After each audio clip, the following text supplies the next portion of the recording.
And in Virginia, we got defendant Brendan Banfield returning to the stand at 10 a.m. this morning in the Au Pair Affair murder trial. And that is where we begin this morning here on Opening Statements, as jurors got to hear from him firsthand.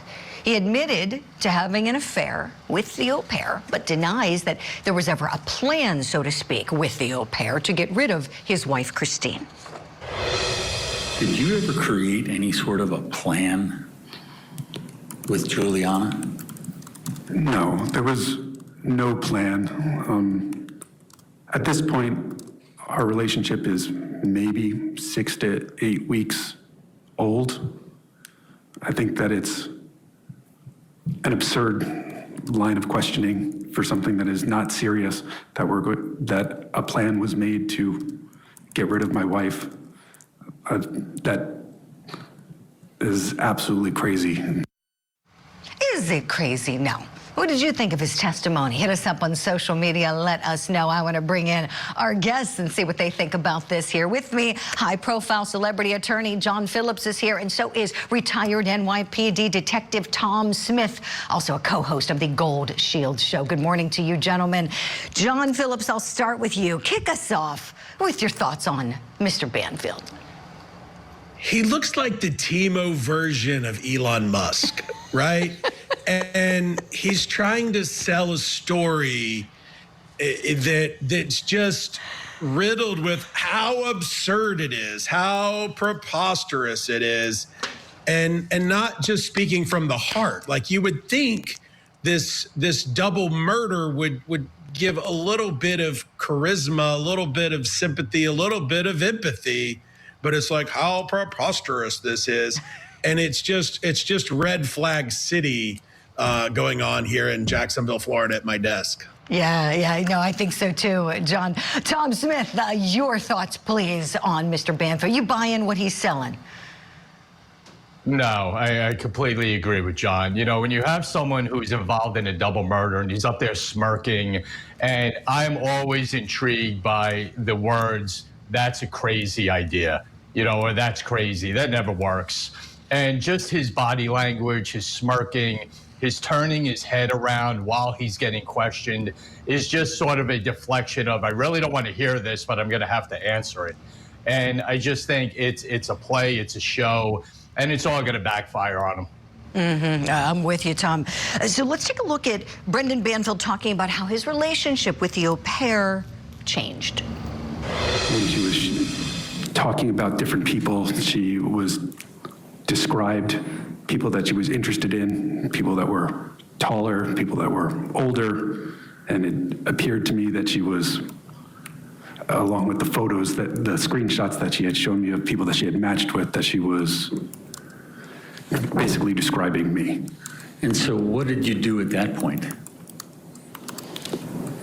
I did not stop her advances. She came with me into my bedroom. John Phillips, what do you think? He says she came on to him. Not that it matters. They got together. They slept in the murder room. What do you think about him? Is he coming off as credible, believable to you? He's not. I mean, we talked about this the last couple of weeks. Would he testify? And I was like, if he does, he better be ready. You know, he better have a level of charisma. And again, I'm seeing narcissism. And oftentimes in these big, bitter divorce leads to murder things, you've got a narcissistic spouse who's controlling and selling a narrative, and somebody that's either under coercive control or kind of trying to just get out. And you know, I'd love to know the whole history behind them, but it just reeks of bad body language, of, you know, you got to look at the age disparity, the country of origin disparity. You know, this isn't, you know, Tom Cruise saying, oh, you know, she was describing me and, you know, as luck would have it, you know, again, Timo Elon Musk. Yeah, the au pair was looking for Tom Cruise on the dating app, right? I got another clip for you, Tom. I'm going to come to you on the other side. This is where he's talking about taking the au pair to the gun range. Generally, I would go to a shooting range. every month, every other month, to practice before my qualifications for my job. In having her come to the range, was there any plan that she was going to back you up on some plan? I mean, there was no plan at this point when we had gone to the range. There was none of the suspect email account. There was no FetLife account. There was no Telegram messages. None of that existed at the point that we went to the range. I did not know about them till after Christine died. So he just happens to train her how to shoot, just happens to buy her a gun. She happens to have it on her that day at the time when the homicides were about to go down. Tom Smith, your thoughts on this aspect of the case? Yeah, there's so much to unpack with that, just that little clip. So he's saying that he went to the range, but see what he does. He removes all the bad stuff. We went to the range, but it was before this. We went to the range, but it was before this. So he's making excuses as to what the outcome of this case is going to be. You know, everything was beforehand, and it had nothing to do with each other, which is not going to work too well. And then if you watch him, and John can definitely, you know, lay into this, he doesn't want to look at the jury. He starts off looking at them, but then as he's talking, he turns his eyes away. So he really doesn't want to tell them what's going on. He never fixes on the jury. He starts off, but then as he starts talking, because now he's understanding what he's saying, he keeps moving away from the jury. And that, to me, being involved in numerous court cases is a big sign. Definitely. Great observation, Detective. The shifty eyes. John Phillips. Jurors pick up on that, don't they? They absolutely pick up on it. And like I wrote it at this point ×2. Like, again, he's over-explaining. Well, at this point, this hadn't happened yet. How would you know? Like unless you were part of the plan, how would you know at what point? And I get you can go back and look at evidence, but just the shiftiness, the way that he's looking for his lawyer as a crutch, you know, when you're hitting the high point of the lie, you like look for that trusted face, and it's a bad day. Like it's not going well. Mm-hmm. Right, John, I agree. How about him talking about being a federal agent? Detective Smith, what do you think this fact does for the jury in this whole mess that they're considering? Well, he's thinking of it as it makes him look better. You know, I'm trusted, I'm this kind of guy. But the jury's going to have a different view of, yeah, you are, but you went and did this, and you're involved in this, and you're involved in that. So that just discredits him completely into what, you know, he's trying to act like, you know, of this persona of I'm this trusted person in the community. And it's going to backfire. It's going to backfire dramatically with him. I'm with you, Tom. John, we got some notes from our team inside the courtroom that as soon as he started, one of the jurors who was very close to him was sitting with arms crossed in front of him, and apparently some were note-taking as well, which note-taking is hard to tell what that means, but the arms crossed, oh, you know, never really liked that when jurors would do that when I'm in front of them. Your thoughts on that?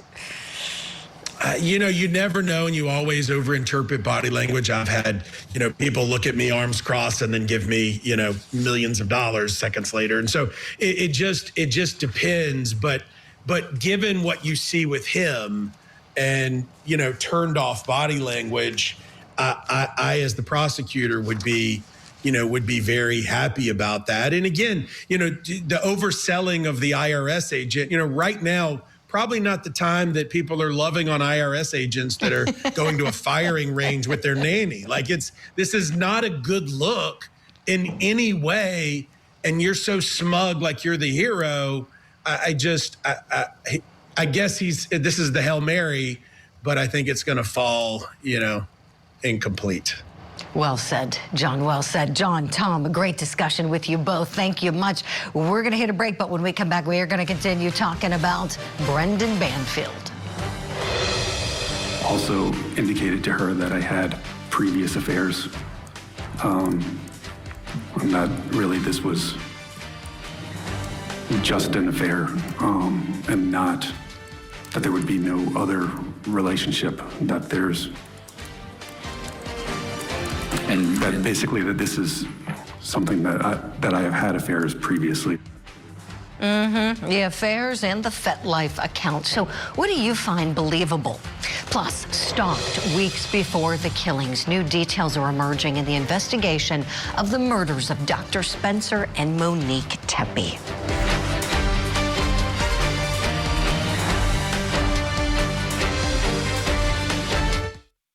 Did an affair lead to double murder? The Commonwealth's Attorney's Office has secured an indictment against Brendan Banfield for the murder of his wife, Christine, and the murder of Mr. Ryan. Prosecutors allege the defendant planned to run away with the family's au pair. So he killed his wife and another man. He was there, I'm gonna kill her, I'm gonna kill her. It's a case of sex, lies, and deadly deception.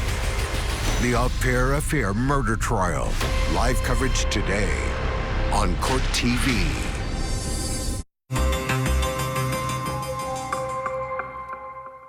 did you love your wife? Very much. Did you want to continue your marriage with your wife? Yes.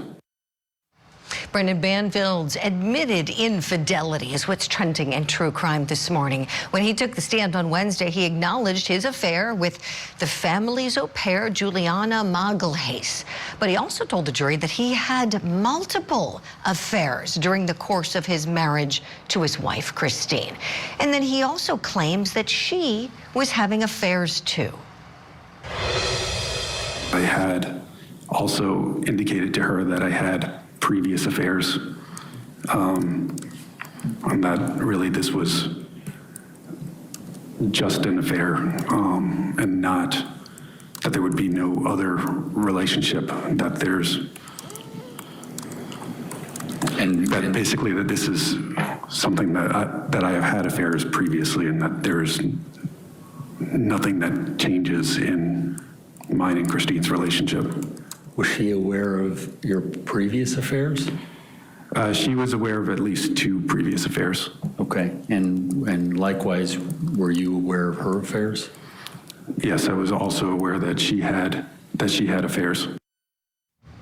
Now, of course, Christine isn't alive to defend herself, but is it believable that she was cheating on him too? Is it believable that he had so many affairs? Let's talk about this with someone who analyzes behavior, criminology expert, author, and professor at St. Thomas University, Dr. Debbie Goodman. Good morning, Dr. Debbie. Oh, we couldn't wait to talk to you this morning. Your thoughts on Mr. Banfield and all of his affairs going on? Thank you, Julie. Good morning. And please, I must compliment your introduction. It was great. I mean, it always is. But today, I could not stop smiling and laughing with the pants on fire. And this is no Harry Styles. Do you like the Harry Styles reference? Yeah. I loved He's it no all. Harry Styles. But Julie, truly, I'm a professor. I have to give Mr. Banfield an F. I mean, he is failing miserably. He's floundering.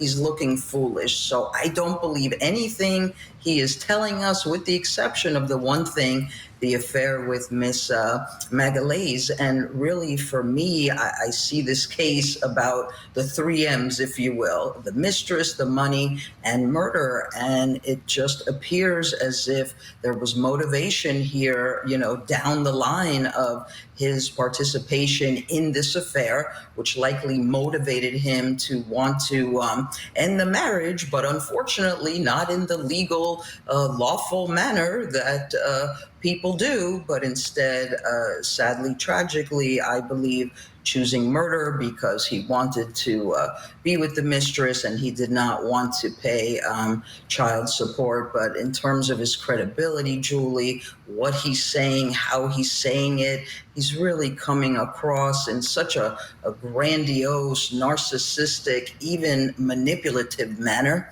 And I really do not like it all and take great offense to what's happening now with the victim blaming.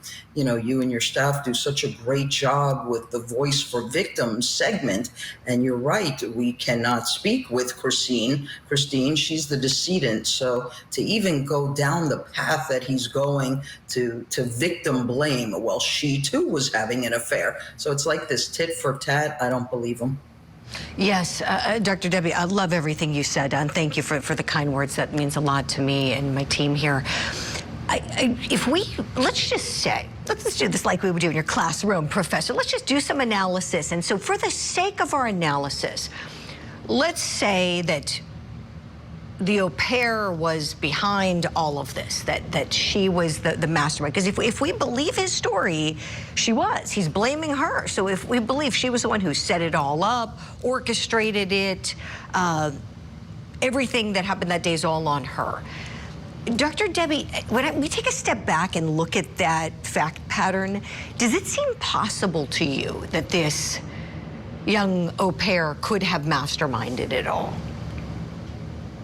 It really does not, Julie, because I just don't think that the fact pattern would align with her decision making. You see, as we know, all of the cases we discuss on your program about murder, a decision has been made. The mens rea actus reus, as we refer to with each case, the criminal state of mind, the desire to commit the act, and then carrying it out. You see, he had what he thought, I believe, everything to gain. I believe she was going along, for the ride, so to speak, and potentially thinking, okay, if I'm with this individual, I'll have a comfortable life. But yet, for me, Julie, as a criminologist, the more elaborate the stories, the more complex and complicated these crime scenes are and the backstories to them, the more I think these people are lying. Yes, Dr. Debbie, I couldn't agree with you more. We know she's not a good person here. We know that she, had this affair, disrupted the marriage. We know that she was involved. She shot an innocent man. She admitted to all these. This is a bad person. Just to put it frankly, I don't think she's that smart to do this. You know what I'm saying? Agreed. I wanted to say that, but thank you. Yeah, no, I do agree, Julie. Yes, and also when, again, back to just the classification of this crime, uxoricide, when the husband kills the wife. I checked the data last year, 2025, 609 cases. We don't even call it intimate partner violence. We call it intimate partner homicide. And, in part, it's a little reminder of the case you just concluded with Kevin West and the battalion fire chief, comparing him to Mr. Banfield. We seemingly have these well-educated, well-trained individuals participating in the extramarital conduct, and then, as you've said before, creating these plots, these plans where they think they'll get away with it, and oh wow, I'm surprised I didn't get away with it. Right, Dr. Debbie, exactly. I want to turn your attention to something else now, the catfishing theory. We know the defense is trying really hard to debunk this entirely. They called an expert who went into great detail. We know that prosecutors are saying that these two characters were both behind the FetLife account, posing as Christine, doing the catfishing of Joseph Ryan. And we heard from a digital forensic expert that the catfishing just didn't happen. Let's look back at that. Based upon your review of this data, were you able to draw any opinions related to this case? I was. And what were those opinions? That catfishing did not occur. Okay, and again, that was a defense's expert, in case you might have missed his testimony. That went on for a couple of days, very detailed. So what do we think about the way in which this was done with a FetLife account? Either Christine did it, or the au pair did it, or the au pair and Brendan Banfield were behind it. Somebody was. Dr. Debbie, talk to me about this part of the facts. Does anything kind of stink to you with the way this supposedly went down? Yes, I just don't believe, Julie, that Christine had this profile. I do think that Mr. Banfield created this elaborate complicated, complex story. Miss Magalhaes went along with it, seemingly, okay, if that's the story, then I'll back it up. But again, as I mentioned earlier, it's too complicated. It's too complex. Let's bring in this strange man with whom allegedly Christine is to have this sexual encounter and interaction, and I'm coming in to defend her, and she's stabbed to death. The whole thing, to use your word, it stinks. It really does. I do not believe it. Yeah, I'm with you, Dr. Debbie. Great analysis from you, as always. You're right. This case is about mistress, money, and a murder, 2 murders, and depending upon who you believe, he's saying this was a shooting in self-defense. We'll see what he says today when he'll be cross-examined. Dr. Debbie, we've got to let you get off to class. Thank you so much for joining us this morning. We'll see you soon.